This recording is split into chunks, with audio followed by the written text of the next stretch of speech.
Hola a todos. Bienvenidos a la historia de hoy, que incluye traición, secretos ocultos y revelaciones impactantes. Pero antes de profundizar en la trama, tengo una pregunta rápida. ¿Desde dónde nos ven? Dejen su ciudad en los comentarios. Y una cosa más. ¿Han vivido o conocen a alguien que haya vivido una infidelidad? Si es así, compártanla en los comentarios. Quién sabe, su historia podría ayudar a alguien que esté pasando por algo similar. Vamos. Mi esposa, Ana, me soltó la bomba de la nada, justo cuando pensaba que lo peor ya había pasado. De ahora en adelante, cada uno por su lado. Nos lo repartimos al 50%. Yo me cuido, tú cuídate. No monté un berrinche ni levanté la voz. Simplemente la miré con firmeza y le dije, de acuerdo. Y ahí estaba yo, sentado en una mesa de la Marée, esa marisquería de lujo donde un plato de camarones cuesta lo que gasté en gasolina en una semana. Era nuestra cena, y pensé que intentaba animarme después de que me despidieran de mi trabajo de gerente de ventas. ¡Qué ilusión! Estaba más equivocada que cualquiera que crea en un político que promete cambios. La luz de las velas en el restaurante le daba un suave brillo al rostro, dándole a Ana ese aire de reina, intocable. Eso ya debería haberme advertido. Cuando se excede con la iluminación, es porque le espera un duro despertar. La última vez que organizó una cena así, con velas y todo, fue para decirme que su suegra, Regina, venía a casa unas semanas. Eso fue hace 10 meses, y todavía cree que nuestra habitación de invitados es su spa privado. Cariño, empezó, moviendo su copa de vino blanco como un director de orquesta. He estado pensando mucho en nosotros, en nuestro matrimonio. Todo hombre casado durante más de una década sabe que cuando su esposa suelta he estado pensando en nosotros, más le vale prepararse para algo peor que un puñetazo en el estómago. Ya me imaginaba lo de siempre, que querría terapia de pareja, o quizás sugeriría un descanso para encontrarse a sí misma. Quizás incluso querría volver a hablar de hijos, algo que, siendo sinceros, era tan probable como que me convirtiera en millonario de la noche a la mañana. Pero no. Ana tenía algo mucho más ingenioso bajo la manga. Creo que deberíamos dividirlo todo al 50%, dijo, cortando el filete de pescado con la precisión de un chef y la calma de quien acaba de inventar la rueda. Ya sabes, dividirlo todo a la mitad. Facturas, tareas, todo. Exactamente igual. Casi me tomo el vino equivocado de la sorpresa. ¿Al 50%? ¿Como si fuéramos compañeras de piso dividiendo el alquiler? Exactamente, continuó con una sonrisa que parecía más bien un anuncio de televisión. Casados, pero cada uno con lo suyo. Mantenemos las ventajas del matrimonio, pero sin esa dependencia mutua. ¿Dependencia mutua? Eso viene de alguien que no ha planchado una prenda desde que su celular aún tenía botones. Pero me tragué la réplica, porque, en realidad, todavía intentaba comprender qué estaba pasando. Yo, recién despedido, con el orgullo más herido que un coche viejo en el taller, y mi esposa de 8 años degradándome de marido a un tipo que divide la cuenta del supermercado. Con suerte, la ve desnuda de vez en cuando. Cuando dices 50/50, ¿de verdad quieres decir 50/50? Pregunté, intentando mantener la voz firme, mientras mi cerebro daba volteretas que avergonzarían a una gimnasta olímpica. Todo, respondió, tomando un bocado de pescado, que, para que conste, me costó más que la reparación de mi coche el mes pasado. Alquiler, servicios, comida, salidas, todo a mitad de precio. ¿La ironía? Yo estaba pagando esa cena de casi 200 reales mientras ella despotricaba sobre la igualdad. ¿Y qué te hizo pensar en eso? Pregunté. Porque, al parecer, disfruto sufriendo. Ana dejó el tenedor y me miró con esa mirada que se le da tan bien. ¿Conoces esa mirada que mezcla lástima, impaciencia y ya lo he decidido? Solo es para que lo sepas. Usaba esa mirada cada vez que compraba algo caro o decidía que la habitación necesitaba nueva energía por cuarta vez en 3 años. Con tu situación en el trabajo, dijo, y juro que oí las comillas en situación, creo que es hora de que seamos más independientes. Cada uno debería cuidar de sí mismo. Independientes. Cierto. Esto viene de la mujer que me llamó en pleno trabajo para pedirme que buscara la programación de películas, porque no entendía la aplicación. Ana, mi esposa, que ya llevaba media hora discutiendo con el servicio de Internet porque no se había dado cuenta de que el router tenía que estar conectado, pensó que podía darme un ultimátum y salirse con la suya. Pero allí, en medio de esa cena tan cara, con los camareros mirándonos como si supieran que nuestro matrimonio estaba en juego, hice algo que hasta a mí me pareció genial. Sonreí. De acuerdo, dije, levantando mi copa de vino con la calma de quien acaba de ganar una partida de ajedrez. 50/50. Entonces. Ana parecía avergonzada, parpadeando rápidamente, como si esperara que armara un escándalo, que le suplicara que cambiara de opinión. Nada de eso.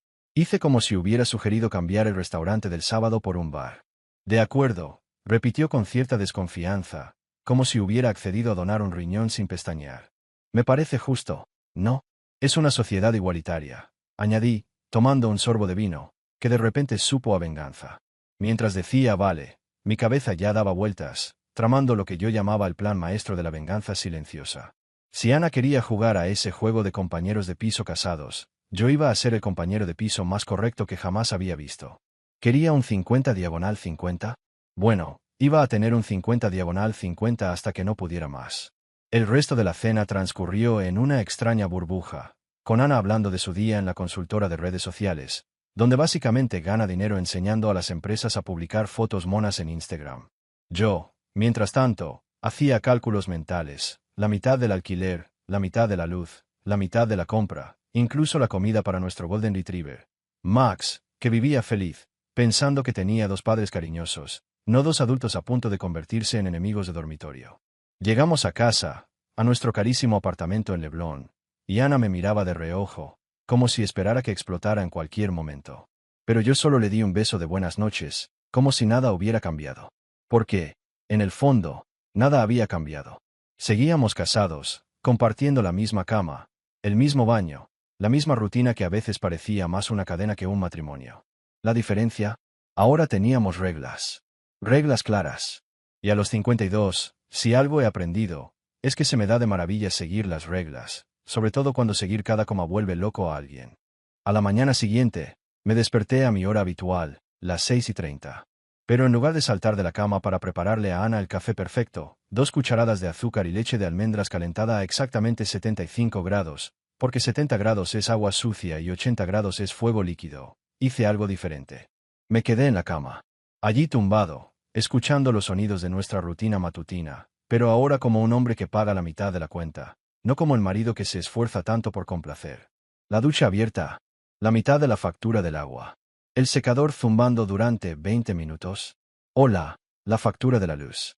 Y el sonido de los tacones de Ana sobre el suelo de madera mientras se preparaba para otro día enseñando a influencers a elegir el filtro adecuado para Instagram. A las 7:15 de la mañana, justo a tiempo, oí abrirse la puerta de su habitación con ese taconazo seguro, como si todo el mundo estuviera obligado a esperar a Ana. Durante 8 años, había sido su chef personal, preparándole de todo, desde elaborados huevos poché los fines de semana hasta sencillas tostadas con café en días ajetreados. Sabía exactamente cómo le gustaba todo: huevos fritos, pero sin que la yema estuviera demasiado líquida, tostadas doradas, nunca quemadas, y fruta cortada en trozos tan perfectos que parecían obra de un chef de hotel de 5 estrellas.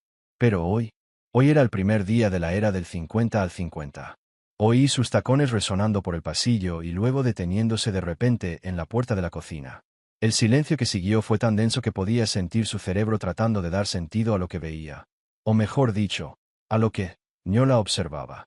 La mesa de la cocina, que durante años había sido su altar matutino, con café caliente, un desayuno bien servido y fruta dispuesta como si fuera la dueña de una posada elegante, estaba vacía. Completamente vacía, como mi cuenta bancaria después de aquella cena en la Maré. Conté los segundos mentalmente. 1, 2, 3. ¿Qué pasa?, exclamó con la voz llena de sorpresa.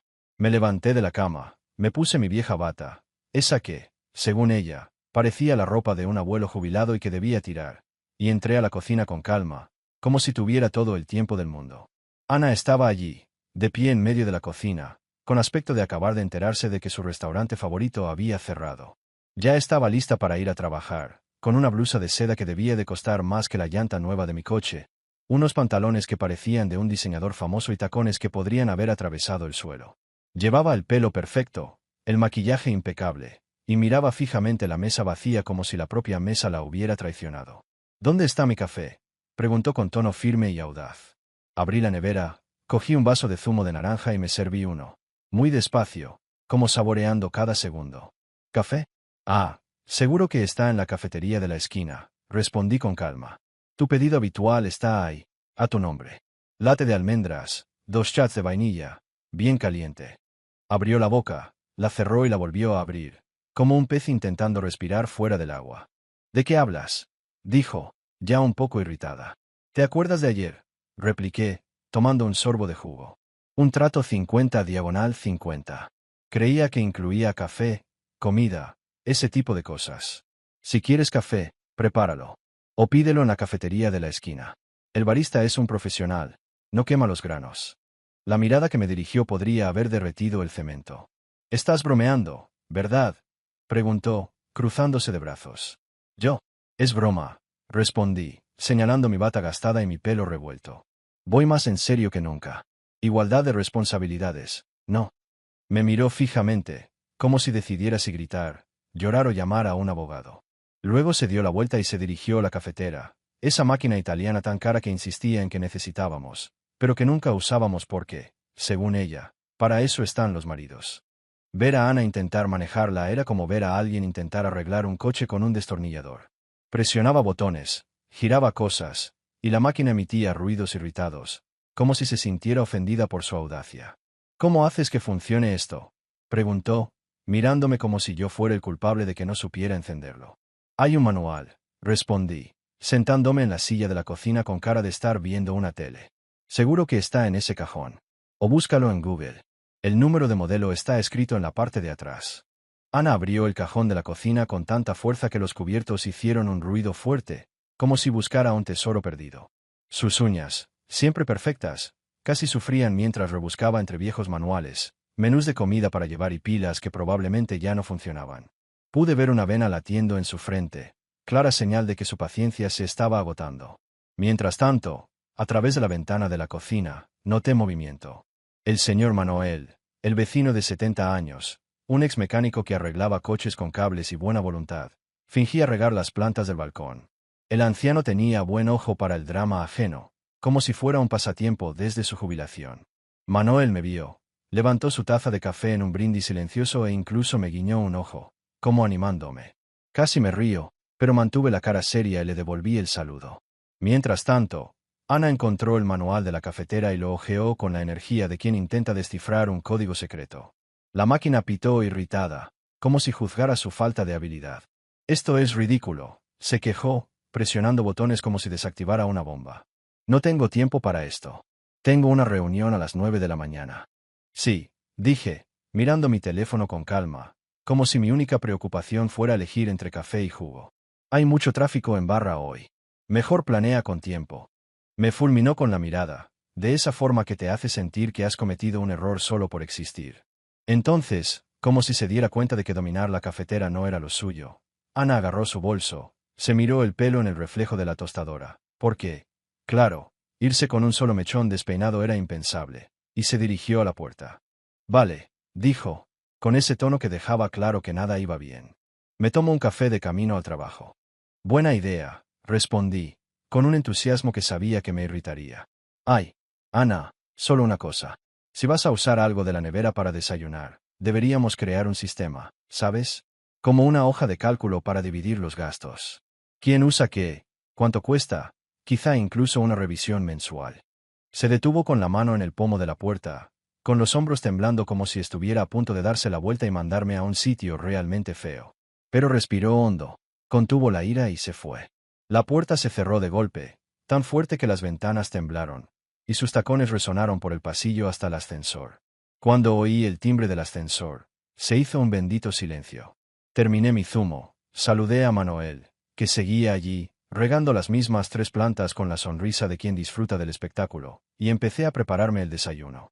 Huevos revueltos, tostadas, bacon, un auténtico festín, como los que solía prepararnos, cuando creía que ser un buen marido significaba anticiparme a todos sus deseos antes de que supiera lo que quería. Mientras freía el bacon, reflexioné sobre la ironía de todo aquello. Durante años, Ana nunca apreció lo que hacía. Nunca me agradeció el café caliente, el desayuno abundante. Nunca se dio cuenta de que me despertaba media hora antes solo para asegurarme de que su día empezara de maravilla. Pero ahora, ahora iba a descubrir lo que era vivir sin él. Preparar un buen café cuesta dinero. Preparar el desayuno lleva tiempo. Cuidarse, después de todo, es un trabajo duro. Tomé mi teléfono, le tomé una foto a mi plato de huevos revueltos con bacon y se la envié a mi amigo C. Con el texto: «Primer día del nuevo matrimonio». «Estoy bien», respondió de inmediato, Vaya, estás jugando con fuego. Quizás. Pero al menos no fui yo quien se pasó la mañana intentando descifrar una cafetera antes de una reunión. 3 días después de nuestra nueva vida de igualdad total, empecé a pensar que Ana iba a dejar morir esa idea del 50 al 50, como esos propósitos de año nuevo que hizo de ir al gimnasio cuando juró que aprendería a cocinar comida tailandesa. Ya sabes cómo es. La gente dice grandes cosas en un momento de calor, pero luego la realidad se impone, y preparar café cada mañana parece mucho más aburrido que volver a la rutina de siempre. Dulce ilusión.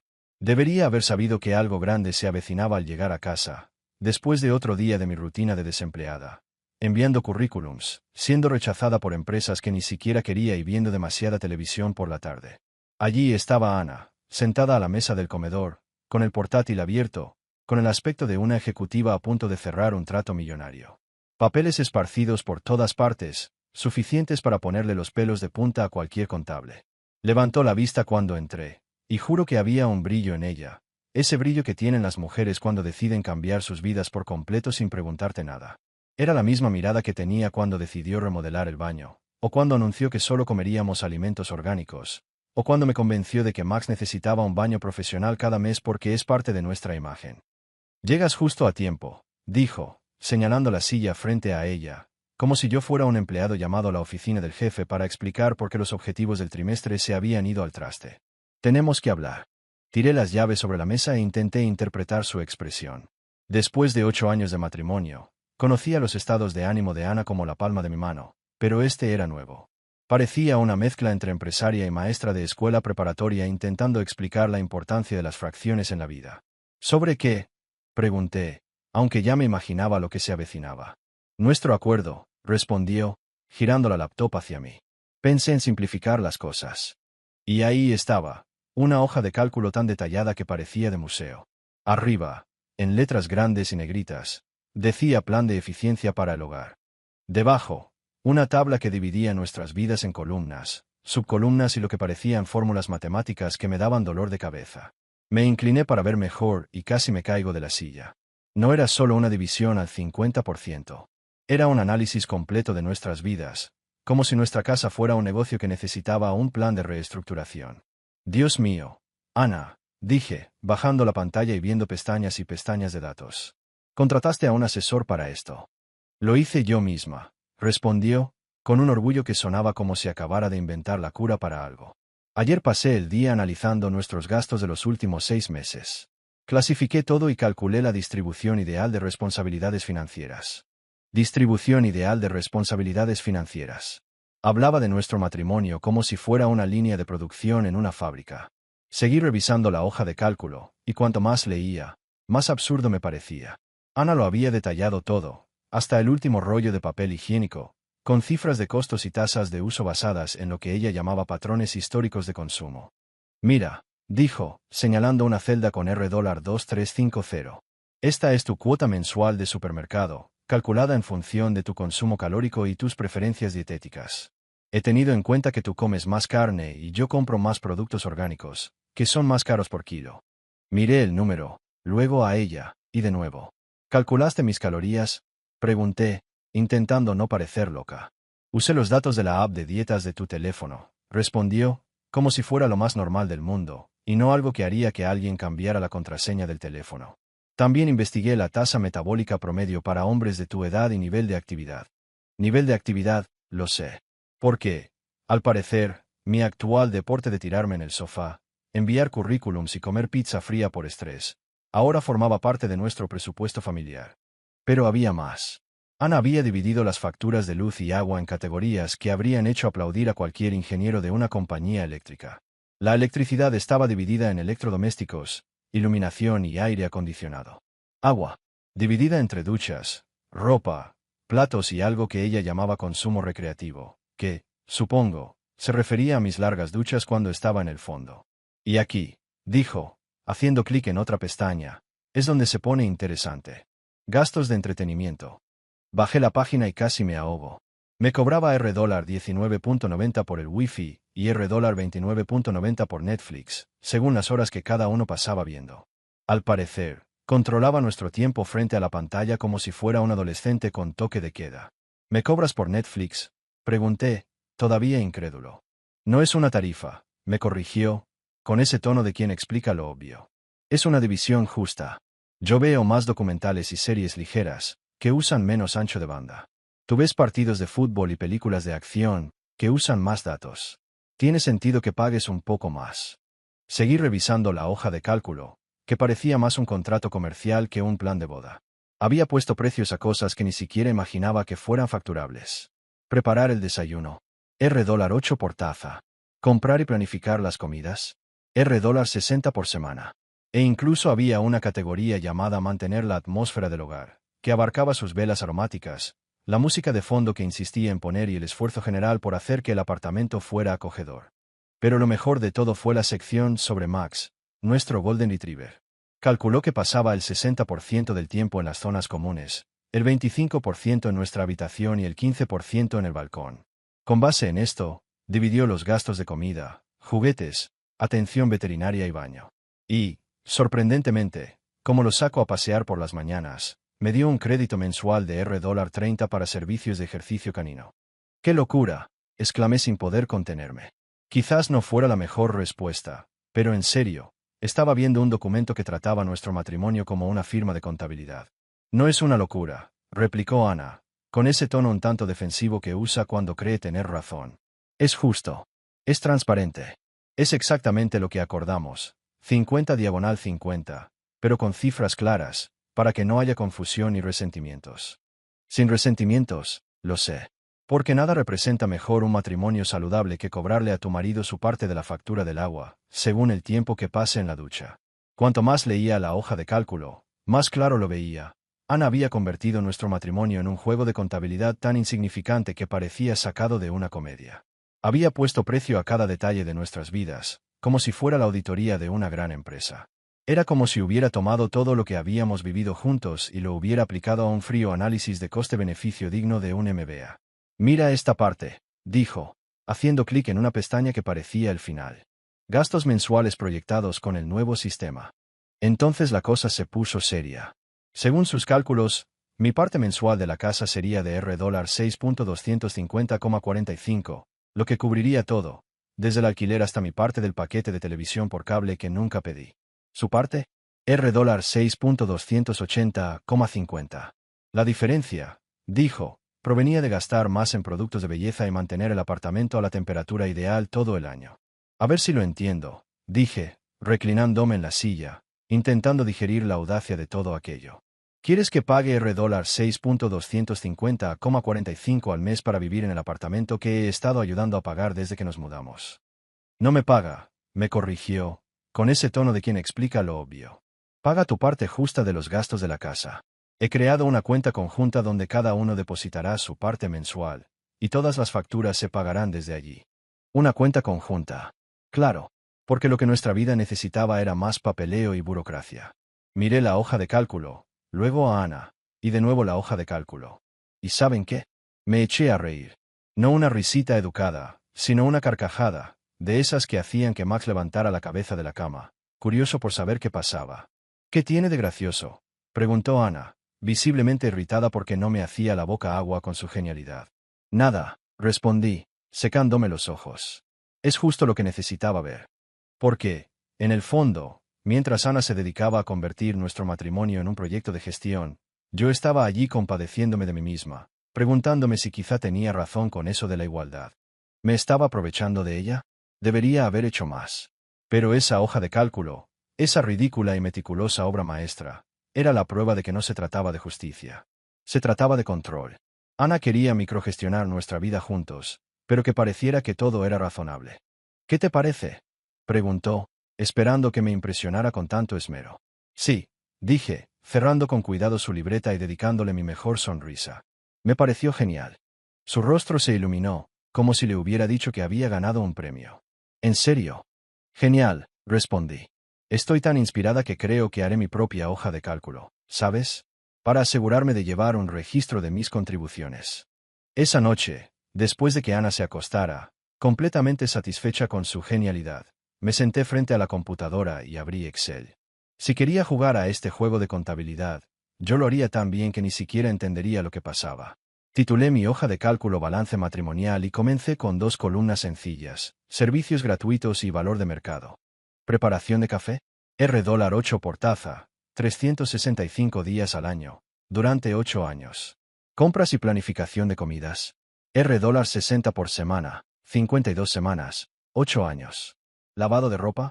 $35 por tanda, 3 tandas por semana, 8 años. Al terminar, tenía una factura por servicios prestados que pondría celoso a cualquier gerente de hotel de lujo. Pero el toque final fue la sección sanciones por modificación unilateral del contrato. Porque si Ana quería tratar nuestro matrimonio como un negocio, iba a descubrir que cambiar las reglas por su cuenta tiene un precio muy alto. Era como vivir en una película de espías de la Guerra Fría, con Berlín dividido por un muro y familias separadas de la noche a la mañana. Nuestro apartamento de 120 metros cuadrados en Leblon se había convertido en la versión doméstica de ese caos. Solo que, en lugar de comunistas contra capitalistas, era yo contra Ana. Y en lugar de alambre de púas, teníamos cinta adhesiva. Todo empezó de forma casi inocente. A la mañana siguiente de que Ana presentara su hoja de cálculo, que, por cierto, imprimió, plastificó y dejó sobre la mesa como si fuera la carta de un restaurante elegante, me desperté y la encontré en la sala con una cinta métrica, un nivel y rollos de cinta adhesiva azul, como si estuviera redecorando el Palacio de Planalto. ¿Qué haces?, pregunté, aunque ya sabía que la respuesta me daría dolor de cabeza. Poniendo límites, respondió sin apartar la vista de su trabajo. Estaba de rodillas, extendiendo una línea de cinta adhesiva justo en el centro de la habitación, desde la entrada de la cocina hasta el balcón. Si vamos a hacer esto al 50%, necesitamos dividir el espacio personal. La observé, medio hipnotizada, mientras trabajaba con la precisión de un ingeniero que planifica un proyecto multimillonario. Incluso agarró un taburete, el que usábamos para cambiar las bombillas, para asegurarse de que la cinta llegara recta por las paredes. Ana, dije, intentando mantener la calma, literalmente estás dividiendo el apartamento por la mitad. Exacto, dijo, retrocediendo un paso para admirar la obra. Tu mitad, mi mitad.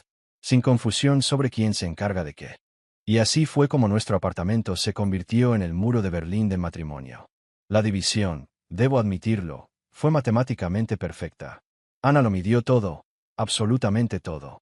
Los metros cuadrados, el acceso a las ventanas, los enchufes, incluso la decoración del salón. Según sus cálculos, cada uno tenía exactamente 60 metros cuadrados de espacio útil. Suena justo, ¿verdad? Hasta que te das cuenta de que la vida real no funciona así. La mitad de ella parecía la portada de una revista de decoración. Se quedó con el sofá bueno, el que tardamos meses en elegir porque no todos los cueros son iguales. Se quedó con la mesa de centro de mármol, que costó más que el seguro de mi coche. Se quedó con la lámpara elegante, que parecía necesitar un manual de la NASA para armarla, y con la estantería llena de libros que compró para parecer culta, pero que nunca leyó. Y, por supuesto, se quedó con el ventanal con vistas al océano de Leblon, que juraba que valía tanto como mi ventana, que daba al conducto de ventilación del edificio y a la ropa de Doña María, la vecina, secándose en el tendedero. Según Ana, la vista al mar y el tendedero tenían el mismo valor con luz natural. Lo sé. Mi mitad parecía una mezcla de dormitorio universitario y tienda de segunda mano. Me quedé con el viejo sillón de mi padre, que solo se reclinaba si le dabas una patada al lateral. Estaba el mueble de televisión que compramos en Toki Stock cuando aún pensábamos que armar muebles juntos era romántico. Y la lámpara de pie, que solo se encendía si rezabas y pulsabas el botón en el momento justo. Pero lo peor no era la división. Era que Ana se lo tomaba en serio. Demasiado en serio. No era solo la cinta adhesiva en el suelo. Trataba esa línea como si fuera la frontera de un país, con pasaportes e inspección incluidos. La primera vez que cogí el control remoto, que por alguna razón estaba en la mesita de centro junto a ella, Ana me lanzó una mirada de infarto. Disculpe, dijo, con ese tono de quien corrige a un intruso. Ese es mi control remoto. Es nuestro control remoto, repliqué. Para la tele. La tele está a mi lado, señaló. Pero el control remoto estaba a mi lado, lo que significa que lo estaba usando. Si quiere usar la tele, tiene que pedir permiso para entrar en mi territorio. Territorio. Hablaba de nuestra sala como si fuera un mapa de guerra, donde cada uno defendía un pedazo de tierra. De acuerdo, dije, curioso por ver hasta dónde llegaría con esta tontería. Me concedes el honor de reclamar el control remoto de tu territorio soberano. Permiso concedido, respondió, tan seria como un guardia fronterizo. Pero date prisa. No quiero que andes por mi espacio. Paseando. En el apartamento donde he vivido durante 8 años. Pero si pensaba que el incidente del control remoto era el colmo de la locura, me equivocaba de lleno. Ana apenas estaba calentando motores. A la mañana siguiente, me despertó el sonido de la aspiradora, lo que, en otras ocasiones, habría sido una grata sorpresa, ya que limpiar los pisos solía recaer sobre mí. Pero cuando salí a ver qué pasaba, allí estaba Ana, empujando la aspiradora con precisión militar. Solo estaba limpiando su mitad del apartamento. Ni más ni menos la mitad, sino exactamente la mitad, siguiendo la línea de cinta adhesiva azul como si fuera una misión sagrada. Llegaba a la cinta, se detenía, daba la vuelta a la aspiradora y seguía, cubriendo cada centímetro de su territorio. ¿Qué haces?, pregunté, aunque ya debía tener una lista de preguntas tontas que hacía a diario. Limpiando mi espacio, respondió, apagando la aspiradora un segundo. Mitad por mitad, ¿recuerdas?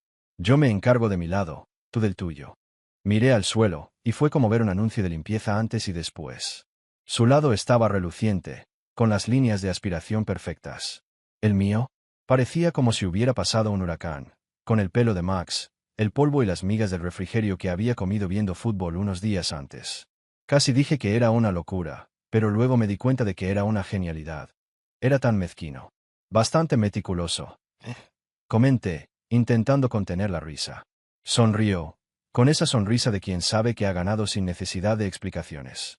Pero la verdadera obra maestra llegó esa noche, cuando vi lo que le había hecho a nuestra habitación. La habitación siempre había sido nuestro refugio, incluso en las peores peleas.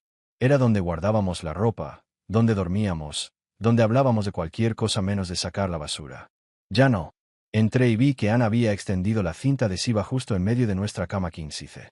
No solo en el suelo, sino sobre el colchón, como un experimento de terapia de pareja sacado de una pesadilla.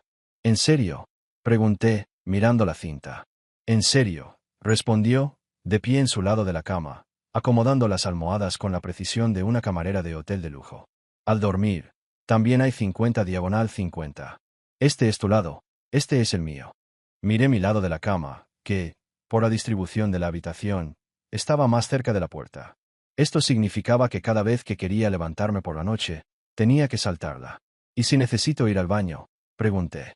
«Entonces pides permiso para cruzar mi espacio», dijo, como si fuera una regla de un país imaginario. Es como cualquier frontera. Frontera. Espacio. Estaba convirtiendo nuestro matrimonio en un juego de mesa internacional. Pero, ¿sabes qué? Ya no estaba enfadado. Estaba impresionado. Ana había tomado la idea del 50/50 y la había convertido en una actuación digna de aplauso. Ana estaba tan comprometida con este juego que dormía en media cama solo para demostrar que iba en serio. Fue entonces cuando me di cuenta de que necesitaba mejorar. Mientras ella trabajaba, enseñando a las empresas a triunfar en Instagram, yo fui de compras. No a comprar comida ni artículos para el hogar, sino a buscar las armas para nuestra guerra territorial.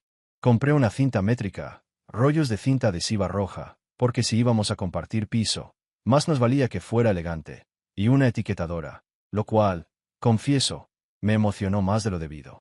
Cuando Ana llegó a casa, se encontró con mi contraataque. Había etiquetado todo en mi lado del apartamento: silla de Carlos, televisor de Carlos, enchufe 50% de Carlos. Lo mejor de todo, aire acondicionado compartido 50% de Carlos. Pero la jugada maestra llegó en la cocina. Como su cinta azul cortaba la mesa del comedor por la mitad, me tomé la libertad de cerrarla. Así es. Agarré una sierra, partí la mesa y arrastré mi mitad a mi lado. Ahora teníamos 2 medias mesas, cada una en un lado de la cinta, como una instalación de arte moderno que nadie pidió. Ana entró, vio los daños y se quedó allí, boquiabierta, intentando comprender qué estaba pasando. «Cortaste la mesa por la mitad», dijo con la voz ligeramente temblorosa. «Yo no», corregí con calma. «Moví mi mitad a mi lado. La tuya está exactamente donde siempre ha estado. 50/50, ¿recuerdas?». Miró su media mesa, que ahora era un triángulo de madera en equilibrio sobre 2 patas, y luego mi media mesa, que había improvisado con una caja de cartón para que fuera más o menos funcional. «Esto es una locura», soltó. «Esto», respondí, dejándome caer en mi viejo sillón y estirando los pies en mi media otomana. «Es justo lo que pediste». Incluso Max, que observaba nuestro circo doméstico con la paciencia de quien ha visto demasiadas peleas, parecía haber elegido bando. Cada noche, invadía mi territorio y dormía a los pies de mi cama. Punto para Carlos. Uno pensaría que, después de compartir el apartamento como el Tratado de Tordesillas, Ana y yo entraríamos en una fría tregua, ignorándonos y viviendo vidas separadas. Dulces ilusiones. El universo tiene un cruel sentido del humor, y no estaba nada cansado de ver cómo nuestro matrimonio se desmoronaba de formas cada vez más mezquinas. El siguiente capítulo de nuestro teatro del absurdo comenzó un miércoles por la mañana, cuando descubrí que mi camisa favorita, una azul marino que había usado en todas las entrevistas de trabajo del último mes, se había convertido en una obra de arte contemporáneo, o mejor dicho, en un atentado contra la tela. Encontré la camisa en la secadora, lo cual era bastante extraño, ya que la había dejado colgada en el armario la noche anterior. Pero allí estaba, encogida al tamaño de un niño de 10 años, con manchas rosas esparcidas por todas partes, como si alguien le hubiera salpicado pintura en una clase de manualidades. «Ana», grité, agarrando los restos de lo que antes era una camisa decente. ¿Qué demonios le pasó a mi camisa? Salió del baño, donde se maquillaba con la precisión de quien se prepara para la guerra, y miró la camisa con el mismo interés que se le dedica a un coche averiado en la carretera. «Ah, eso», dijo, volviendo a su rímel. «Ayer lavé ropa blanca y tu camisa terminó mezclada con mi ropa delicada. Por desgracia, también se metió en la lavadora una bufanda roja mía. Una bufanda roja suya, ¿verdad? Esa misma bufanda que estuvo semanas en el cesto de la ropa sucia porque, según Ana, lavar bufanda requería un doctorado en lavandería, que yo claramente no tenía. Así que me destrozaste la camisa», dije, intentando resumir la situación sin estallar. «Yo no destrocé nada», respondió con ese tono de quien ya tiene la respuesta ensayada. «Fue un accidente. Y además, ahora estamos al 50%, ¿recuerdas? Lavandería compartida, riesgo compartido. Riesgo compartido». Hablaba de la colada como si fuera una apuesta de casino. «Esta camisa me costó 150 reales», dije. «Y mi bufanda costó 200, respondió sin pestañear. «Técnicamente, saliste ganando». «Ganancias». Estaba convirtiendo el destrozo de mi camisa en una hoja de cálculo de resultados. Miré la camisa, luego a Ana, y de nuevo. Entonces lo comprendí. No era un accidente. Era una guerra psicológica disfrazada de descuido. Ana llevaba 8 años lavando ropa sin teñir nada de rosa. Planificaba la decoración de su casa como si fuera un desfile de moda. Y ahora, de repente, ¿no distinguía el rojo del blanco? Ya lo sé. Pero jugar a la guerra psicológica con un desempleado, con tiempo libre y el orgullo herido, es buscarse una pérdida. ¿Sabes qué?, dije, doblando la camisa arruinada con la calma de quien está a punto de ganar una partida de ajedrez. Tienes toda la razón. Lavandería compartida, riesgo compartido. Lo entiendo. Ana dejó de maquillarse, desconfiada. Esperaba que gritara, que exigiera una camisa nueva y que luego les contara a sus amigas, con una botella de vino cara, que Carlos se volvió loco por una camisa. Pero no. Fui a la computadora, abrí mi hoja de cálculo, que, para entonces, ya superaba el presupuesto de una pequeña empresa, y añadí una nueva línea. Indemnización por daños materiales. $150. Entonces hice algo que me enorgulleció. Creé una factura. No una factura cualquiera, sino una profesional, con mi nombre en el encabezado, número de documento, descripción detallada e incluso fecha límite de pago. Incluí un recargo por demora. Si no se realiza el pago en 24 horas, la camisa dañada se usará en todos los eventos sociales futuros, incluida la cena benéfica de su empresa. La imprimí. Entré al baño donde Ana se estaba pintando los labios y le entregué el papel con la formalidad de un agente judicial. «¿Qué es esto?», preguntó, leyendo el documento con un ojo. «Tu factura por los daños causados en la lavandería compartida», respondí. «Puedes pagar con Pix, en efectivo o por transferencia bancaria. También he incluido un recargo por demora, por si necesitas tiempo para organizarte». Miró la factura, luego a mí de nuevo a mí, como si intentara decidir si estaba loco o bromeando. «¿Me estás cobrando 150 reales?», preguntó con incredulidad. «Más el recargo por demora», confirmé. «Si nuestro matrimonio se ha convertido en un contrato comercial, creo que deberíamos resolver las disputas como profesionales». El silencio que siguió fue tan denso que podía oír el ventilador de Doña María, la vecina, girando en el apartamento de al lado. Ana parecía haber oído una explicación de física nuclear en latín. Entonces, sin decir nada, cogió su móvil, abrió la app del banco y me envió una foto por exactamente 150 reales, con la descripción incidente de la lavandería. Casi me caigo. Mi mujer, o mejor dicho, mi futura exmujer, acababa de pagar una factura formal por una camisa arruinada. Y, de alguna manera, Esa fue la conversación más sincera que habíamos tenido en meses. Pero si pensé que este era el final de nuestra guerra doméstica, subestimé la capacidad de Ana para contraatacar creativamente. 2 días después, Ana vino a pedirme prestados mis gemelos para un evento de trabajo. Era uno de esos eventos de networking donde todos intercambian tarjetas y fingen interés mientras beben un vino que cuesta más por copa que mi almuerzo semanal. ¿Me prestas tus gemelos de oro?, preguntó, y por un segundo pensé que volvíamos a una conversación normal, de pareja. Claro, respondí, porque, al fin y al cabo, no soy un ogro. Están en el joyero de mi tocador. Genial, dijo. Los necesito para unas 6 horas. ¿Cuánto cobras de alquiler? Alquiler. Hablaba de mis gemelos como si yo fuera una empresa de alquiler de accesorios de lujo. ¿A qué te refieres con alquiler?, pregunté, solo para confirmar. Si es 50/50, explicó con ese tono de quien le enseña fracciones a un niño.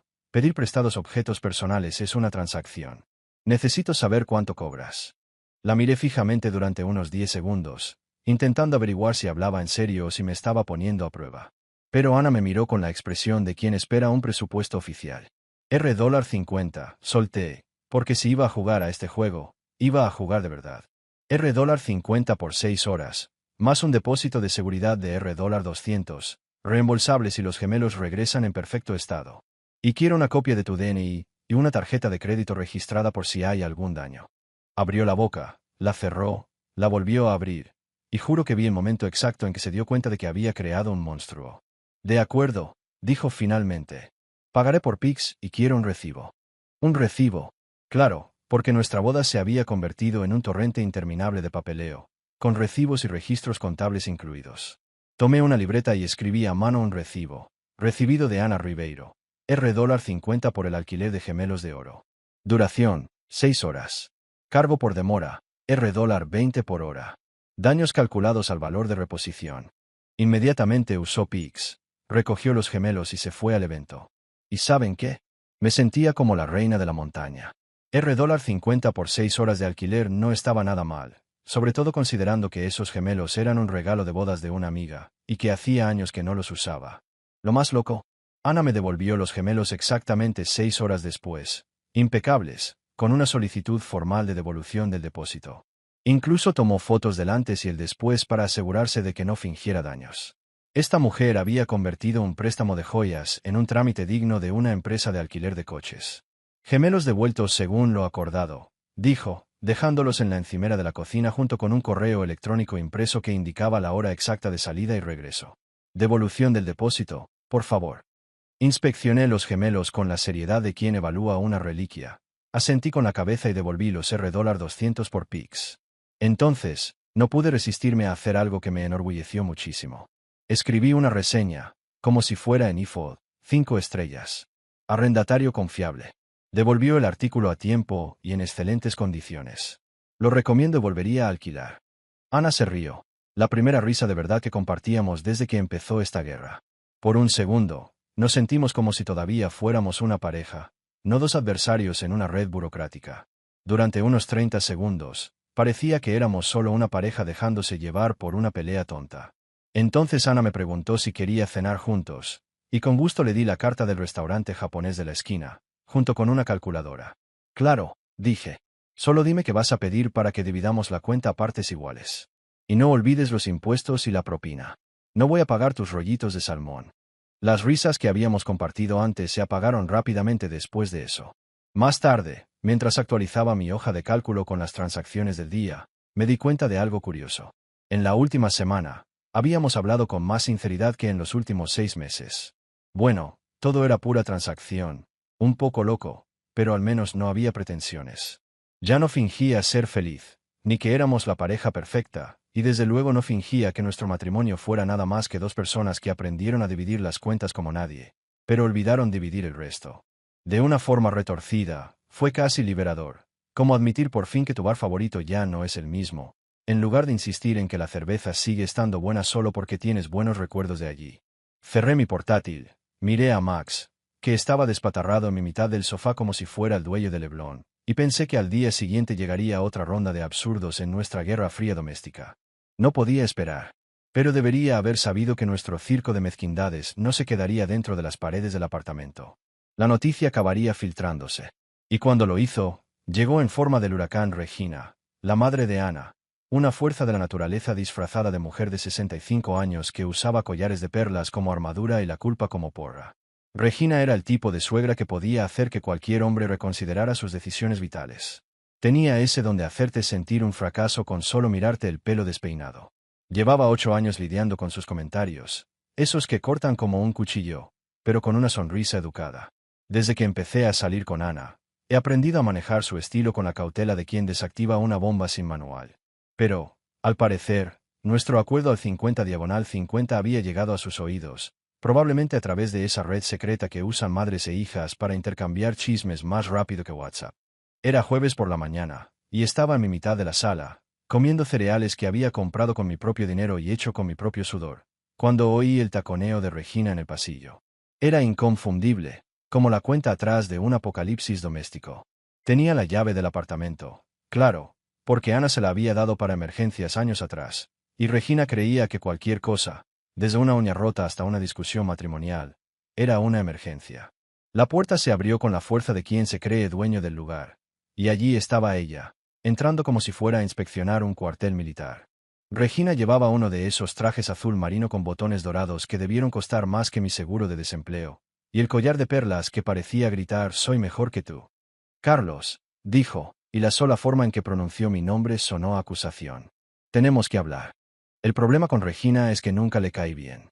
Pero durante 8 años, fingió una tolerancia cortés porque Ana parecía feliz, y yo no había hecho nada serio, como gastarnos nuestros ahorros o salir en el periódico por una pelea en un bar.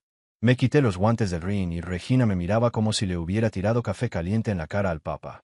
Buenos días, Regina, dije, levantándome con la cortesía de quien sabe que su suegra está a punto de sermonearle. Ana no está.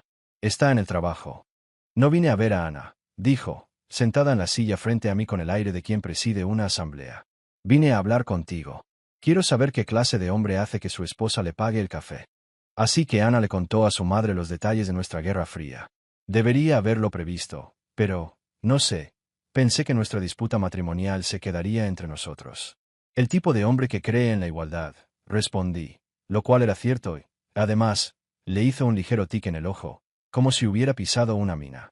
Igualdad, repitió, y juro que la habitación se sintió unos 10 grados más fría. Carlos, crié a mi hija para que esperara un cierto nivel de trato de su marido. Un nivel que incluye el desayuno y un mínimo de consideración. Consideración, lo sé. Porque nada dice consideración como enviarle a tu marido la factura del wifi. Regina, dije con tono tranquilo, Ana y yo acordamos dividirlo todo al 50%. Fue idea suya.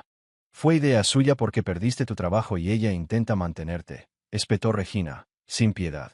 Pero obligarla a pagar el café, obligarla a aprender a usar esa ridícula cafetera cada mañana. Eso no es igualdad, Carlos.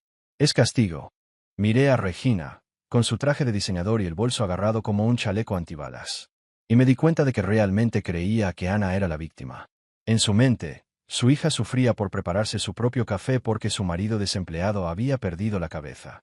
¿Quieres un café?, pregunté, porque al parecer me gusta molestar a los monos con un palo corto. Eso estaría genial, dijo, esperando claramente que me acercara corriendo y realizara el ritual del café que le había hecho a Ana durante 8 años.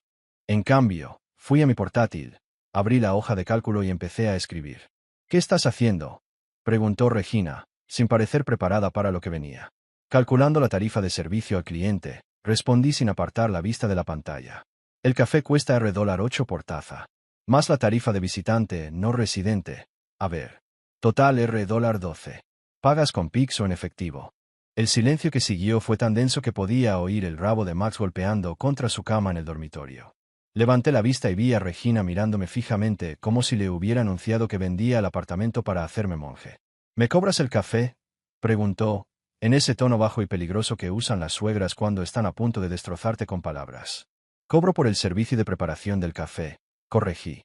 El café en sí cuesta $3 más por taza, según el precio de los granos orgánicos que Ana insiste en comprar.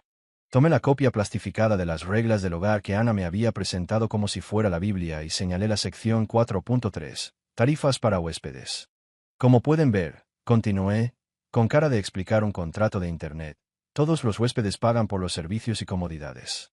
La preparación del café cuesta $12 por taza, incluyendo el servicio y la limpieza. Regina abrió y cerró la boca, como un pez intentando respirar fuera del agua.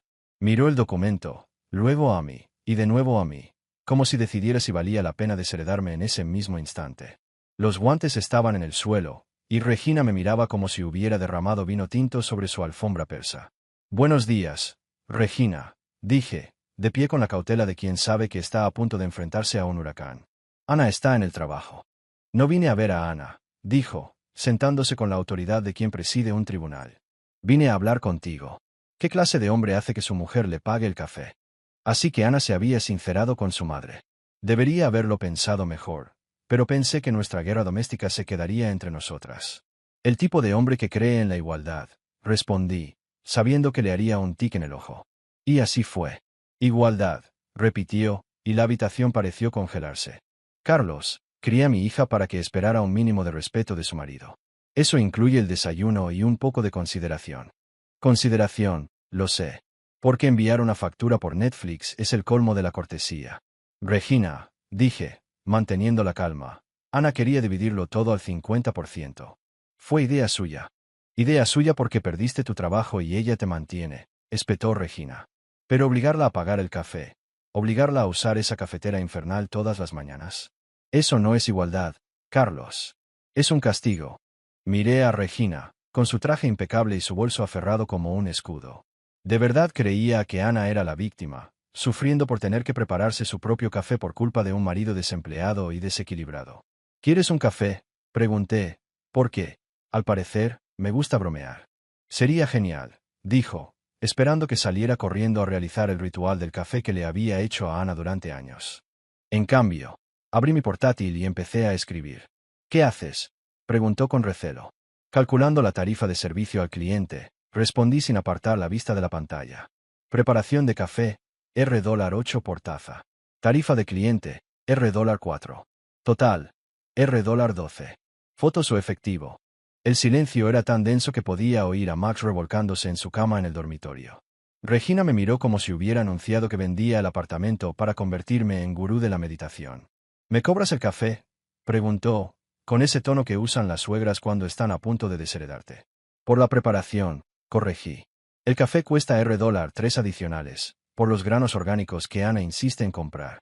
Tomé el reglamento doméstico plastificado de Ana y señalé la sección 4.3. Tarifas para huéspedes. Aquí está claro, dije, como si explicara un contrato de alquiler. Los huéspedes pagan los servicios y comodidades. Café, $12, incluye la preparación y la limpieza.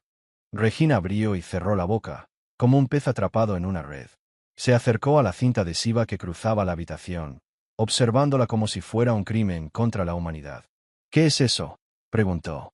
Límite de propiedad, respondí. El lado de Ana es ese. El mío es este. Espacio igual, responsabilidad igual, gastos iguales. Entró a la cocina y vio las mesas separadas por cinta azul, como en una exposición de arte titulada El fin del matrimonio.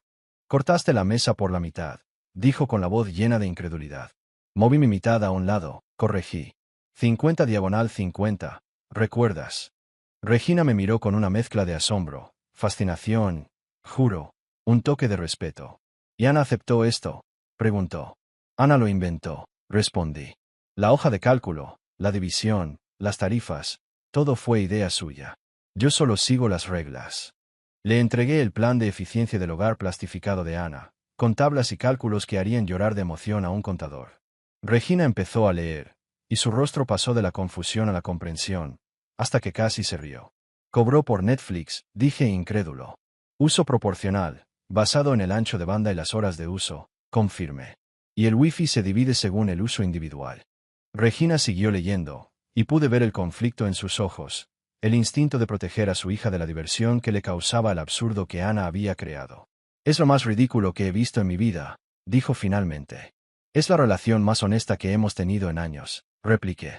Levantó la vista del documento y me miró fijamente, como si me viera por primera vez. ¿Estás disfrutando esto?, me acusó. Estoy aprendiendo de esto, la corregí. Cuando tratas un matrimonio como un negocio, descubres cosas interesantes sobre tu pareja. Regina volvió a la cinta, mirando su apartamento compartido con algo que parecía admiración profesional. Estuvo casada con el padre de Ana durante 35 años antes de que falleciera, y dedicó ese tiempo a administrar su negocio. Entendía las hojas de cálculo y las guerras frías mejor que nadie. ¿Sabes qué?, dijo, agarrando su bolso. Voy a saltarme el desayuno. Empezó a caminar hacia la puerta, pero se detuvo y se giró. Carlos, dijo, y por primera vez en 8 años, mi nombre no sonó a sentencia de muerte. Cuando todo esto explote, y lo hará, consíguete un buen abogado. Y se fue, dejándome en mi mitad del apartamento, sintiéndome como si hubiera aprobado un examen que ni siquiera sabía que estaba haciendo. 1 hora después, Ana me llamó del trabajo. Mi mamá me acaba de mandar un mensaje, dijo, yendo al grano. Dijo que le cobraste el café. Le ofrecí la misma lista de precios que creaste para los servicios del hogar. Respondí con calma. Se negó a pagar. Silencio en la línea. Me imaginé a Ana intentando decidir cómo reaccionar. También dijo que le enseñaste nuestra hoja de cálculo, continuó. Preguntó por nuestro acuerdo, expliqué. Le enseñé la documentación que creaste. Otra pausa, más larga. ¿Qué dijo antes de irse?, preguntó Ana, con un tono de preocupación. Me recomendó un buen abogado, respondí. La línea estuvo en silencio tanto tiempo que pensé que había colgado. Ana, ¿estás ahí? Estoy aquí, dijo finalmente. Solo necesito pensar. Cuando colgó, volví a mi portátil y abrí mi hoja de cálculo. En la pestaña Observaciones diarias, añadí, visita de la suegra. Resultados inesperados. Monitorizar el progreso. Luego me preparé un café, mi propio café, con mi propio esfuerzo, en mi mitad del apartamento, y empecé a planear el siguiente movimiento en lo que estaba resultando ser la partida de ajedrez más cara de mi vida. Dicen que las manos ociosas son el paraíso del diablo, pero quienquiera que haya dicho eso nunca conoció a un hombre con un título, una laptop y una ira contenida por su matrimonio.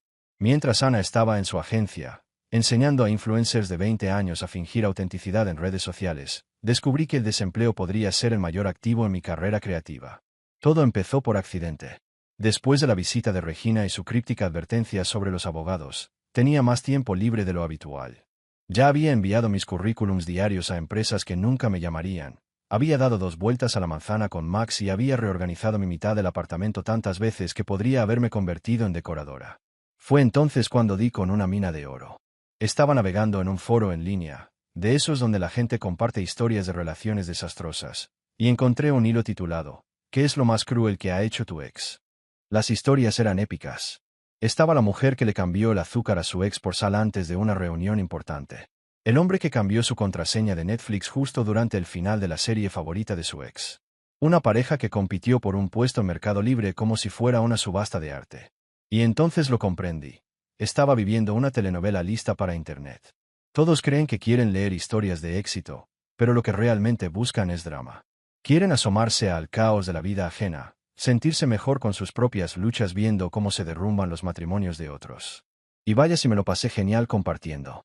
Creé un blog llamado Mi esposa me cobró el café, un experimento matrimonial. Lo escribí en 1 hora, relatando nuestra saga 50/50 con un toque de humor para que no sonara aquejoso de un divorcio. Incluí capturas de pantalla de la hoja de cálculo de Ana, con los nombres cambiados, porque soy mezquino, pero no un monstruo, fotos del apartamento dividido con cinta adhesiva y un resumen de cómo convertimos las tareas del hogar en transacciones bancarias. Publiqué la entrada en un blog que creé, la compartí en algunos grupos de WhatsApp y me olvidé de ella mientras preparaba la comida en mi media mesa, con ingredientes que había comprado con mi propio dinero. 3 horas después, cogí el móvil y casi me atraganto con el sándwich. La publicación se había hecho viral. No solo era popular, sino que se hizo viral. Miles de veces compartido, cientos de comentarios, y mi bandeja de entrada estaba llena de mensajes de gente que pensaba que era un genio o un caso perdido que necesitaba terapia. Los comentarios eran un campo de batalla. Equipo Carlos, gritando, por fin, un tipo que se defiende. Contra equipo Ana, diciendo este tipo está flipando. En medio de la confusión, recibí un mensaje de una tal Mariana, de un sitio web llamado Relaciones Reales. Quería saber si estaría dispuesta a escribir una columna semanal sobre nuestro experimento matrimonial por dinero real. Dinero. La llamé enseguida y, en menos de 1 hora, conseguí mi primer contrato freelance en 10 años. No era una fortuna, 4.500 reales por columna, plazo semanal, mínimo 1.500 palabras, pero era más dinero del que había ganado desde que me despidieron. Y solo tenía que contar, con un toque de humor, la implosión de mi matrimonio. ¿Qué manera de convertir limones en limonada? Esa noche, cuando Ana llegó del trabajo, yo estaba en mi escritorio. Sí, seguía dividido, escribiendo en mi portátil con la energía de quien ha descubierto el propósito de su vida. ¿Qué estás escribiendo?, preguntó, mostrando interés en mi día por primera vez en meses. Un blog sobre nuestro acuerdo, respondí sin apartar la vista de la pantalla. Parece que a la gente le parece graciosa nuestra situación.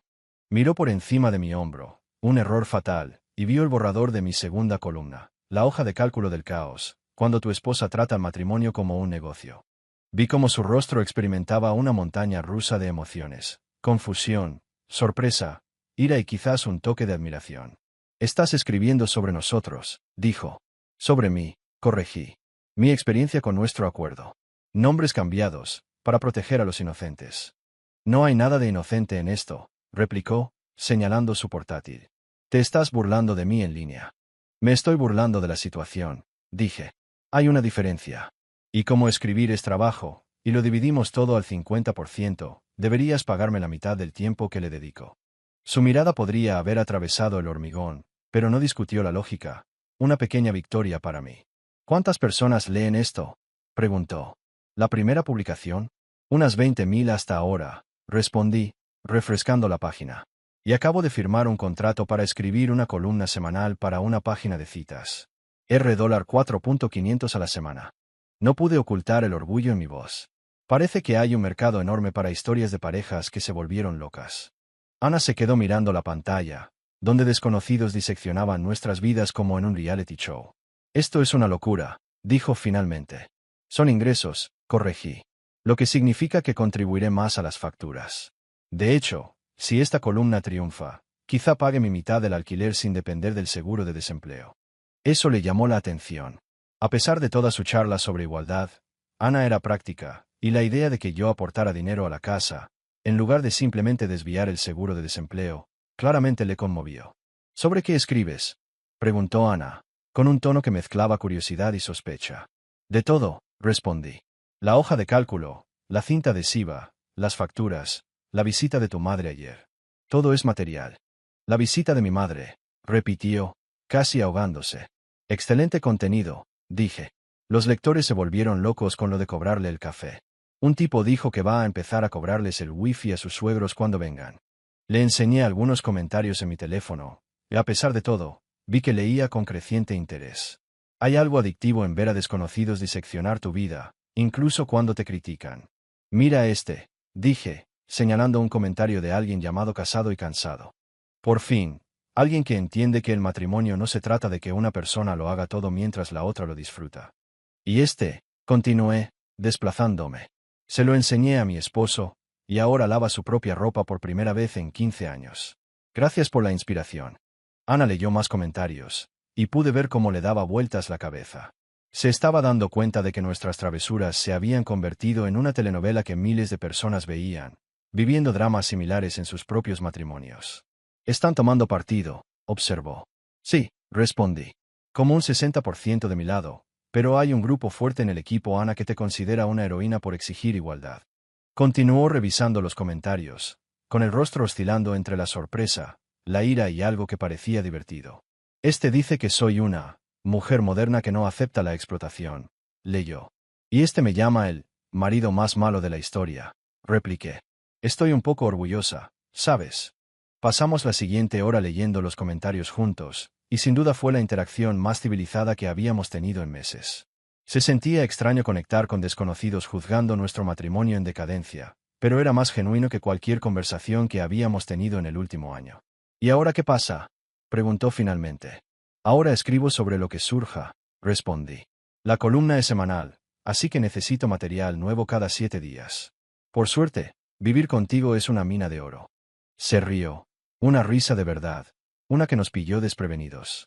No puedo creer que te paguen por hablar de nuestro matrimonio, dijo. El colapso de nuestro matrimonio, corregí. Eso es diferente. ¿De verdad se está derrumbando?, preguntó con un toque de genuina curiosidad en la voz.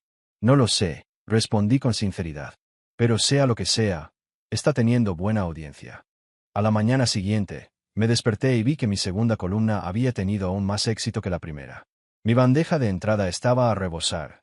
Invitaciones a podcast, mensajes de otros escritores pidiendo consejos e incluso una propuesta de matrimonio de una mujer de Minas Gerais a quien mi solución creativa para los conflictos matrimoniales le pareció revolucionaria. Pero el mensaje más interesante era de un agente literario de Sao Paulo, que quería saber si estaría dispuesto a escribir un libro sobre mi matrimonio, que se desmoronaba de una forma absurdamente metódica. Estaba mirando el correo cuando Ana salió del baño, lista para ir a trabajar, maquillada con mucho esmero. «Buenos días», dijo con una calidez que no le había visto en semanas. «Buenos días», respondí. «Un café en la panadería de la esquina, como siempre». «De hecho», dijo, deteniéndose en la puerta, «quería preguntarte algo». «Envíamelo», dije. «Si vas a seguir escribiendo sobre nosotras, ¿podrías mencionar que hago consultoría de marketing? Ya sabes, para tus lectores que necesitan ayuda con las redes sociales». Miré a Ana, intentando comprender lo que acababa de preguntar. «¿Quieres que anuncie tu trabajo en mi columna sobre nuestro matrimonio en crisis?» «Promoción cruzada», me corrigió con el tono de quien cierra un trato. «Es un buen trato». Entonces lo comprendí. Ana no solo aceptaba nuestro trato al 50%, quería sacar provecho de él. «Lo pensaré», dije. «Pero a la tarifa estándar». «¿Qué tarifa?», preguntó. «El merchandising cuesta aparte», respondí. «Calculo $200 por mención, más un porcentaje de los ingresos por las referencias». Abrió la boca para discutir, la cerró y la volvió a abrir. «De acuerdo», dijo finalmente. «Envía la factura». Cuando se fue, me senté frente a mi portátil y empecé mi tercera columna, cuando tu matrimonio se convierte en un negocio secundario. Una historia de amor moderna. Estaba seguro de que sería un éxito. ¿Conoces esa sensación de ver una película y ver el giro de la trama, mientras los personajes siguen en la oscuridad, y quieres gritarle a la pantalla? Pues eso fue exactamente lo que sentí cuando descubrí el verdadero motivo del entusiasmo de Ana por nuestro trato. Era jueves por la noche, unas 3 semanas después de que empezara nuestra pequeña guerra. Estaba en mi escritorio, escribiendo la columna Cómo facturar a tu cónyuge, guía de contabilidad matrimonial, cuando oí a Ana hablando por teléfono en el porche. Normalmente, no la llamaría. Ana estaba constantemente con el móvil, con amigos, con Regina, con compañeros de trabajo, con proveedores que necesitaban que les recordaran que sí, quería el paquete premium. Pero algo en su tono me llamó la atención. Era su voz suave y cariñosa, algo que no me había oído dirigido en unos 6 meses. Intenté concentrarme en escribir, pero su voz se oía a través de la puerta corrediza. Hablaba en voz baja, casi un susurro, lo que encendió todas las alarmas de mi recién instalado radar de celos. Guardé el documento, cerré mi portátil e hice algo de lo que no me enorgullezco, pero que sentí necesario. Me acerqué a la puerta corrediza y escuché. Lo sé, dijo Ana, con ese tono que reservaba para mí en mis peores días. Pero no puedes seguir haciéndote daño así. Una pausa mientras la otra persona respondía. Marcos, escúchame, continuó, y mi presión arterial se disparó. Marcos. El nombre me impactó. Marcos Almeida, el exnovio de Ana de la universidad. El chico con el que salió 3 años antes de mí. El mismo con el que seguía intercambiando mensajes por WhatsApp, incluso después de mis sutiles sugerencias de que mantener el contacto con su ex no era precisamente saludable para nuestro matrimonio. El mismo Marcos que, convenientemente, se había mudado de vuelta a Río hacía unos 6 meses, tras finalizar su divorcio. No llores, dijo Ana, con ese tono que usan las mujeres cuando quieren consolar a alguien especial. Ya lo solucionaremos. Ya lo solucionaremos. Nosotros. No ya lo solucionarás ni todo saldrá bien, sino nosotros. Como si Ana y Marcos fueran un equipo, trabajando juntos para resolver el drama que hacía llorar al pobre hombre a las 9:30 de la noche de un jueves. Me quedé de pie tras la puerta corrediza, como un detective en una telenovela barata. Me daba vueltas la cabeza con las implicaciones de lo que oía. ¿Cuánto tiempo llevaban hablando Ana y Marcos? ¿Cuántas veces había llamado? Y, lo más importante, ¿qué demonios planeaban resolver juntos? Me tengo que ir, dijo Ana después de unos minutos. Carlos está ahí dentro, y no quiero que... Una pausa. Sí, lo sé. Te llamo mañana. Carlos está ahí dentro, y ella no quiere que sospeche. Sospecha que su mujer estaba teniendo conversaciones íntimas con su exnovio mientras yo actualizaba mi hoja de cálculo a 6 metros de distancia. Oí sus pasos acercándose, así que corrí a mi media mesa y fingí estar inmersa en la escritura. Ana abrió la puerta y entró.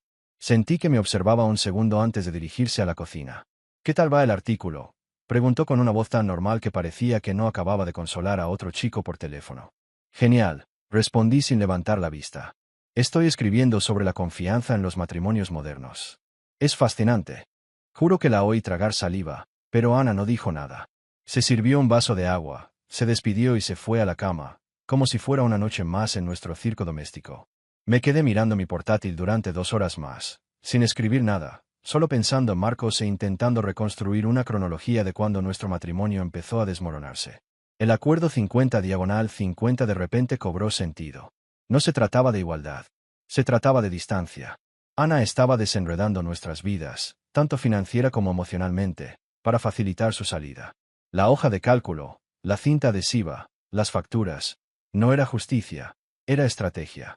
Estaba sentando las bases para dejarme por su ex, organizando todo para la división de bienes. Me sentí como una idiota por no haberme dado cuenta antes. Pero junto con la ira llegó un extraño alivio. Durante semanas, me había preguntado si había sido demasiado mezquina, demasiado pasivo-agresiva. ¿Tenía razón Ana al querer igualdad? ¿Me había equivocado yo al convertir esto en un juego? Ahora sabía la verdad. No se trataba de igualdad. Era Ana planeando su salida mientras yo me distraía con contratos y honorarios. A la mañana siguiente, abrí un nuevo documento en mi portátil. No era una columna ni una entrada de blog, sino algo llamado registro de incidentes, sospecha de infidelidad. Suena paranoico, quizás incluso loco, pero si Ana quería tratar nuestro matrimonio como un negocio, yo iba a tratar su final con la misma atención al detalle que ella usó para crear esta farsa. Entrada número 1, sábado, 27 de septiembre de 2025, 9:30. Escuché una conversación telefónica entre Ana y Marcos Almeida. Tono íntimo, promesas de resolverlo juntos, mención explícita de evitar que su esposo la oyera. Durante los días siguientes, comencé a observar a Ana con atención, y las pistas se acumularon como basura a la playa después de las vacaciones. Entrada número 2, domingo, 28 de septiembre de 2025, 11:45 de la mañana. Ana recibió un mensaje de texto durante el almuerzo, sonrió al leerlo y rápidamente puso el teléfono boca abajo. Cuando le pregunté quién era, dijo que eran cosas del trabajo. Entrada número 3, lunes, 29 de septiembre, 2:15 de la tarde. Fue al supermercado durante 2 horas, pero regresó con una bolsita con cosas que ya teníamos en casa. Cuando cuestioné su retraso, se puso a la defensiva y me acusó de controlar su horario. Entrada número 4, martes, 30 de septiembre, 7:20 de la tarde. Dijo que se quedó hasta tarde en el trabajo, pero las redes sociales de su empresa no mostraban actividad nocturna. Llegó a casa a las 9:45 de la noche, sin explicar el retraso de 3 horas. Sé que esto me hace parecer paranoica, pero confieso que empezaba a disfrutar jugando a detectives. Era como armar un rompecabezas, solo que el rompecabezas era mi vida, y la solución probablemente me costaría la mitad de todo. La bomba explotó el miércoles siguiente, 1 de octubre. Ana dijo que iba a una reunión con un cliente en el centro de Río, pero olvidó su portátil. Algo extraño para alguien que constantemente da presentaciones de marketing. 1 hora después, sonó su celular. Estaba en la encimera de la cocina, en su lado de la cinta adhesiva, y el identificador decía Marcos A. Me quedé mirando el teléfono unos 30 segundos, sopesando la ética de lo que estaba a punto de hacer. Contestar el teléfono de otra persona es una invasión a la privacidad. Pero si tu esposa tiene conversaciones sospechosas con su ex mientras te cobra un café, quizá las reglas habituales ya no se apliquen. Respondí. Hola, dije con mi mejor voz de control. Ana. La voz de Marcos sonaba confusa. Eres diferente. Soy Carlos, respondí. El esposo de Ana. Olvidó su teléfono cuando salió a verte. El silencio al otro lado era tan denso que pensé que había colgado. Entonces lo oí respirar hondo. No, no estaba. No nos vemos, balbuceó. Claro, añadí, como si supiera más de lo que decía. Debí haber entendido mal cuando dijo que iba al centro a ver a un cliente a la misma hora que tú llamaste. Más silencio. Marcos, evidentemente, no estaba preparado para esta conversación. Mira, Carlos, dijo finalmente. No es lo que crees. ¿En qué estoy pensando? Pregunté, curiosa por ver cómo se explicaba. O sea, solo somos amigos. Me está ayudando con mi divorcio. Sé que suena mal, pero no. No hicimos nada. Le temblaba la voz, como si intentara convencerse a sí mismo tanto como a mí. Marcos, dije, dejándome caer en el sillón y apoyando los pies en la mesita. Déjame preguntarte algo. Cuando llamas a Ana y le cuentas tus problemas, ¿te cuenta ella los nuestros? Pausa. A veces, admitió. Y cuando habla de nuestros problemas, ¿menciona que me cobra por las tareas de la casa? Que compartimos el apartamento con cinta adhesiva. Dijo que estabas pasando por un momento difícil, respondió vacilante. Un momento difícil, repetí, riendo. Así es. Lo que no te dijo es que documenté este momento difícil en una columna semanal que ya tiene 50.000 lectores. Y, Marcos, estás a punto de ser un personaje del próximo número. Podía oír su pánico por teléfono. Carlos, por favor, suplicó. No me metas en esto. Nunca quise este lío. Yo tampoco, respondí. Pero aquí estamos. Ana quería todo al 50%, así que supongo que eso incluye la culpa de lo que está pasando. Después de colgar, me quedé allí unos minutos, asimilando lo que había descubierto. Marcos no era un villano maquiavélico que intentaba robarme a mi esposa. Era solo un hombre perdido, recién divorciado, que buscaba el apoyo de su exnovia de la universidad. Y Ana no era una infiel calculadora que planeaba escapar. Era una mujer tan frustrada con nuestro matrimonio que buscaba la conexión emocional que no encontraba en casa. Por muy loco que suene, casi sentí lástima por ambos.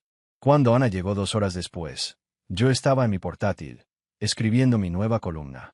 Parecía tensa, como alguien que se ha pasado la tarde en conversaciones difíciles. ¿Qué tal la reunión con el cliente? Pregunté sin apartar la vista de la pantalla. Bien, dijo, evitando mi mirada. Llamó Marcos, dije con naturalidad. Le dije que olvidaste el móvil.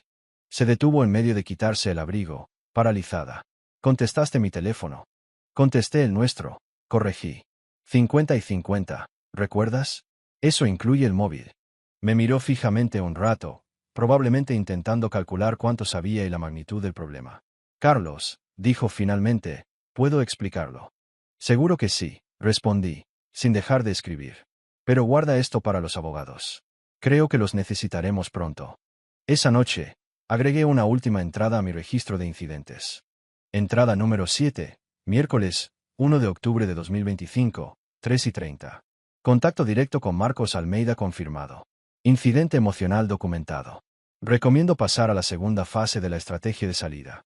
Cerré el documento, lo guardé en la nube y comencé a redactar la siguiente columna. Cuando el ex de tu esposa se convierte en consejero matrimonial. Un triángulo moderno. Esta sin duda iba a ser mi columna más leída. 6 meses después, allí estaba yo, en una sala familiar en el centro de Río que parecía decorada por alguien con alergia a los colores.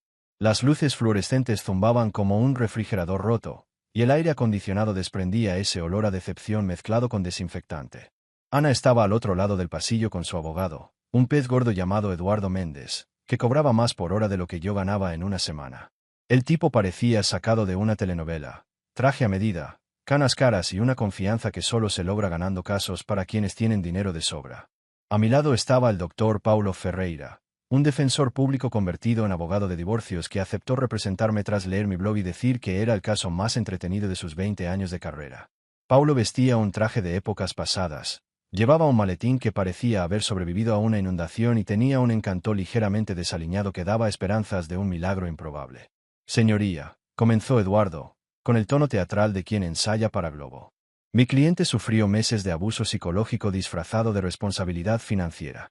El señor Carlos atormentó sistemáticamente a la señora Ana con una campaña de mezquindad, que incluía cobros por tareas domésticas, dividir el apartamento con cinta adhesiva y humillación pública mediante mensajes supuestamente humorísticos. Tengo que admitirlo, cuando lo dije así, realmente soné como un psicópata. La jueza Mariana Albuquerque, una mujer de unos 60 años que parecía haber oído todas las historias absurdas de divorcio posibles, la miró por encima de sus gafas con el aire de alguien que preferiría estar en cualquier otro lugar. ¿Y qué busca exactamente la demandante?, preguntó, con un tono que parecía indicar que ya se arrepentía de haber aceptado el caso. La custodia total de los bienes conyugales, su señoría, respondió Eduardo Méndez, el abogado de Ana, así como una compensación por la angustia emocional causada por la campaña de terrorismo doméstico de la demandada. Terrorismo doméstico. Había pasado de ser un esposo mezquino a un terrorista doméstico. Esto seguro que se convertiría en titular de una columna. Mi abogado, Paulo Ferreira, se puso de pie con la calma de quien sabe que tiene un as en la mano. Su señoría, si me lo permite, dijo, sacando una gruesa carpeta que reconocí como mi Biblia de pruebas del experimento marital. El señor Carlos no le cobró a su esposa por servicios domésticos. Se apegó estrictamente a la estructura financiera que ella misma creó, solicitó y formalizó. Abrió la carpeta y vio la hoja de cálculo plastificada de Ana, la que me había entregado como si fuera la Declaración de Independencia. La señora Ana creó un plan de eficiencia doméstica que detallaba los costos de cada servicio, comodidad y recurso del apartamento. Mi cliente simplemente siguió las reglas. El juez tomó la carpeta y hojeó las páginas de hojas de cálculo, facturas y fotos de nuestro apartamento, separadas con cinta adhesiva. S.R.A. Ana, dijo después de unos minutos, le presentó o no este documento llamado Plan de Eficiencia Doméstica a su esposo. Ana le lanzó al abogado una mirada que podría haberlo incinerado, pues claramente no había leído las pruebas con atención. Sí, señoría, admitió. Y solicitó o no que todos los gastos se dividieran al 50/50, según los usos. Continuó el juez. Sí, pero no me refería a eso, respondió Ana. ¿Y pagó o no pagó todas las facturas que su esposo presentó con base en este acuerdo? Ana abrió la boca, la cerró y la volvió a abrir, como pez fuera del agua. Sí, admitió, pero solo porque. La jueza levantó la mano para pedir silencio y continuó leyendo. Tras lo que pareció una eternidad, pero probablemente fueron más bien 10 minutos, levantó la vista con un destello que podría haber sido una risa contenida. Señor Carlos, dijo, ¿de verdad le cobró a su suegra $12 por un café? Basándome en las reglas de mi esposa, sí, su señoría, respondí. Sección 4.3. Gastos de invitados. Se negó a pagar y se fue. La jueza esbozó una media sonrisa, lo cual interpreté como una buena señal. Señoría, interrumpió Eduardo, independientemente de quién haya redactado el acuerdo, esa no era la intención de mi cliente. Señor Méndez, interrumpió la jueza, su cliente redactó un documento legalmente vinculante. Su esposo lo cumplió al pie de la letra, y ella pagó las facturas. Por lo que veo, el señor Carlos le dio a la señora Ana exactamente lo que solicitó. Cerró el expediente y miró a los abogados. Mi decisión. La señora Ana recibe su mitad de los bienes conyugales, como se solicitó. El señor Carlos se queda con el apartamento, ya que pagó la hipoteca completa durante los últimos 6 meses, según consta en el expediente. Y el perro es para quien lo alimente. Max, que había estado tumbado a mis pies durante todo el proceso, meneó el trasero al oír la palabra alimentar. Soy yo, señoría, dije. Tengo los recibos. 8 meses después, en diciembre de 2026, estaba en mi sala de estar sin divisiones. Sin cinta adhesiva, sin bordes. Solo un apartamento normal donde uno podía ir del sofá a la cocina, sin pasaporte. La mesa de centro estaba intacta, el mando a distancia estaba donde lo había dejado, y Max se había apoderado del sofá como su imperio. Mi columna semanal se había convertido en un contrato para publicar un libro, 50/50, cómo convertí mi divorcio en un negocio, que ocupó el 7º lugar en la lista de los más vendidos de Veja. Parece que Brasil no se cansaba de escuchar historias sobre matrimonios que fracasaban con hojas de cálculo y contabilidad detallada. La ironía era cruda. La obsesión de Ana con los números y las divisiones terminó haciéndome ganar más dinero del que ganamos cualquiera de los dos durante nuestros 8 años de matrimonio. La editorial ya hablaba de una secuela, y 3 plataformas de streaming me contactaron para negociar los derechos de adaptación. Iba por la mitad de una pizza, comprada con mi propio dinero, comida en el sofá, sin comisiones ni facturas, cuando mi teléfono vibró con un mensaje de un número desconocido. ¿Cómo estás? Me quedé mirando unos segundos antes de darme cuenta de que solo podía ser Ana. Se había mudado con Marcos unos 2 meses después del divorcio. Por su WhatsApp, que juro que no aceché, excepto cuando lo hice, parecían estar viviendo la vida perfecta en un apartamento de lujo en Ipanema. Eché un vistazo a mi apartamento, nuestro antiguo apartamento, y pensé la respuesta. El lugar era genial, más que genial. Sin las constantes redecoraciones de Ana ni su gusto caro para todo, transformé el espacio en un verdadero hogar, no en una sala de exposición para gente con más dinero que sentido común. El televisor de 65 pulgadas, comprado con el anticipo del libro, dominaba la pared. Mi sillón reclinable estaba justo donde lo quería, con vistas al océano de Leblon. La mesa de la cocina, ahora llena, podía sentar a 4 personas sin necesidad de un pacto para decidir dónde se sentaba cada una. Respondí, 50/50. Una parte de mí te extraña. La otra está viendo el partido tranquilamente. Era mentira. No la extrañaba, en realidad no. Lo que extrañaba era la idea de cómo podría haber sido nuestro matrimonio si fuéramos personas diferentes. Pero de la verdadera Ana, con sus hojas de cálculo, su constante insatisfacción, su forma de tratar nuestra relación como si fuera una empresa que necesitara una auditoría, me alivió deshacerme de ella. El teléfono se quedó en silencio después de eso, y no me importó. Tomé el control remoto, mi control remoto, de la mesita de centro, y encendí el partido. Flamengo se enfrentaba al Botafogo, y por una vez, no les iba nada mal. Max se despatarró a mi lado, ocupando casi 3/4 partes del sofá, y le rasqué detrás de las orejas. ¿Sabes, amigo?, dije, mirando el apartamento que por fin parecía mío, no un campo de batalla amurallado. La vida es mejor cuando las facturas coinciden con la realidad. Max meneó la cola, ya fuera porque estaba de acuerdo porque quería un trozo de pizza. En cualquier caso, fue la conversación más sincera que había tenido en años. Mi portátil estaba abierto sobre la mesa de la cocina, con el primer capítulo de mi próximo libro, Soltero de nuevo. Una guía para recuperar tu espacio después de un matrimonio con gastos compartidos. Las primeras reseñas del editor fueron alentadoras, y el anticipo ya cubría la hipoteca del año siguiente. Afuera, el paseo marítimo de Leblon comenzaba a oscurecer. Las parejas paseaban por la orilla, probablemente hablando de sus propios dramas, sus compromisos, sus intentos de equilibrar el amor y la independencia en la compleja matemática de compartir una vida con alguien. Brindé en silencio con mi brama bien fría por todas esas parejas en el paseo marítimo de Leblon, esperando que encontraran una forma de dividir sus vidas de forma más justa que Ana y yo. Luego volví al partido, estiré los pies en la mesa de centro y disfruté del simple placer de no tener que grabar ni un solo instante. Max roncaba a mi lado, despatarrado en el sofá como si fuera el dueño del apartamento, y la televisión mostraba al Flamengo aguantando de marcador contra el Botafogo. Por primera vez en años, me sentí como en casa, no en un campo de batalla con cinta adhesiva, ni en una empresa que necesitara hojas de cálculo, sino en un lugar que era mío, donde la vida transcurría sin facturas ni contratos. Otra historia llega a su fin. ¿Qué te pareció? Me encantaría leer tu opinión en los comentarios. Si te gustó esta historia, considera unirte a nuestra comunidad suscribiéndote. Significa mucho para nosotros. Más historias como esta, mira los vídeos recomendados en pantalla, y nos vemos luego.